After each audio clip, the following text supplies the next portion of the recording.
Dollarisation എന്ന് പറയുന്നത് political പൊസിഷനാണ്. ആ പൊസിഷൻ ആരാ സാമാന്യഗതിയിൽ എടുക്കുന്നത്? അത് ഗ്ലോബൽ സൗത്തിൻ്റെ ഒരു ഇതാണ്. അന്താരാഷ്ട്ര വിഷയങ്ങൾ ഇന്ത്യ എടുക്കുന്ന പൊസിഷൻ എന്താണ്? ഗ്ലോബൽ സൗത്തിനോട് ചേർന്ന് നിന്നിട്ടാണോ ഇന്ത്യയുടെ പൊസിഷൻ? ഇസ്രായേൽ പലസ്തീൻ നടത്തുന്ന അതിക്രമത്തിനെതിരെ ഗ്ലോബൽ സൗത്ത് വളരെ ഒരു കൃത്യമായ പൊസിഷൻ എടുത്തു. അപ്പോൾ ഇന്ത്യ എവിടെയായിരുന്നു? അക്കാഡമിക് സർക്കിൾ ഇതിനെക്കുറിച്ചുള്ള പല ഡിസ്കഷൻസ് നടക്കും, ചെറിയ ചെറിയ ആലോചന നടക്കും, എന്തുകൊണ്ട് സംഭവിക്കുന്നു, അങ്ങനത്തെ ചർച്ചകൾ വരുമ്പോഴാണ് ഇപ്പോൾ നിഷാദ് പറഞ്ഞാൽ ഡോളറൈസേഷൻ ആണ് നമുക്ക് വേണ്ടത് എന്ന് ഈ സംഘ് ബുദ്ധിജീവി ഹാൻഡിലുകൾ പറയുന്നത് ശരിയാണ്. ഇപ്പം ഡോളറൈസേഷൻ പ്രോജക്റ്റ് എന്ന് പറയുന്നത് ലോകത്ത് പല ആളുകളും മുന്നോട്ട് വെച്ചുള്ളൊരു ഐഡിയ ആണ്. പറഞ്ഞാൽ ഖദാഫിയാണ് അതിൻ്റെ ഏറ്റവും വലിയ പ്രൊമോട്ടറായിട്ടുണ്ടായിരുന്നത്. അദ്ദേഹത്തിന് എന്ത് സംഭവിച്ചു നമുക്ക് ലോകത്തെ ഏറ്റവും സമ്പന്നമായിരുന്നൊരു രാജ്യം അത് എന്താ പറയുക, നാശകോശമായി ഒന്നുമല്ലാതായി കഴിഞ്ഞാൽ നമുക്കറിയാം. ഡോളറൈസേഷൻ എന്ന് പറയുന്നത് പൊളിറ്റിക്കൽ പൊസിഷനാണ്. ആ പൊസിഷൻ ആരാ സാമാന്യഗതിയിൽ എടുക്കുന്നത്? അത് ഗ്ലോബൽ സൗത്തിൻ്റെ ഒരു ഇതാണ്. എന്ന് പറഞ്ഞാൽ ലോകത്തെ വികസ്വര രാജ്യങ്ങളുടെ, പിന്തള്ളപ്പെട്ട് പോയ രാജ്യങ്ങളുടെ അവരുടെ ഒരു കൂട്ടായ്മ ഗ്ലോബൽ സൗത്ത്. ഇപ്പോൾ ഗ്ലോബൽ സൗത്തിൻ്റെ ഒരു ലീഡർഷിപ്പ് റോളിൽ നിൽക്കാൻ പറ്റുന്ന രാജ്യമാണ് ഇന്ത്യ എന്നൊരു സംസാരം ഇന്ത്യയിൽ തന്നെ ഉണ്ടായിരുന്നു. നമ്മുടെ G20 സമ്മിറ്റ് നടന്ന സമയം, ഡൽഹിയിൽ നടന്ന സമയത്തൊക്കെ.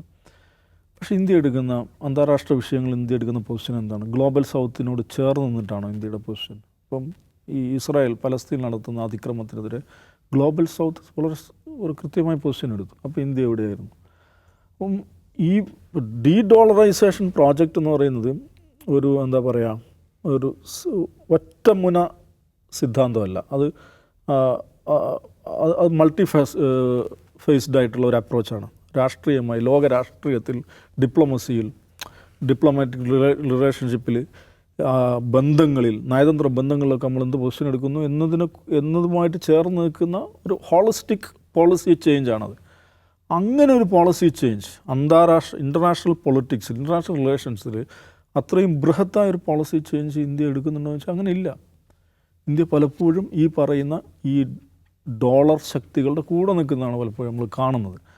അപ്പോൾ ഡോളറൈസേഷൻ എന്ന് പറഞ്ഞാൽ ശരിയായ ഒരു ആശയമാണ്.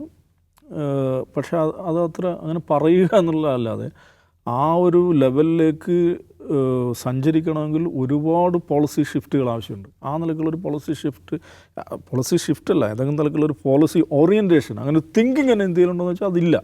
അപ്പോൾ ഇപ്പോൾ ഡോളർ നമുക്ക് നമ്മുടെ മേലെ കിടക്കുമ്പോൾ ഡോളറൈസേഷനാണ് വേണ്ടതെന്ന് ഈ പറയുന്ന എക്സ് ഹാൻഡിൽ വന്ന് എഴുതിയിട്ട് കാര്യമില്ല. അതൊരു കോംപ്രഹെൻസീവ് പാക്കേജാണ്.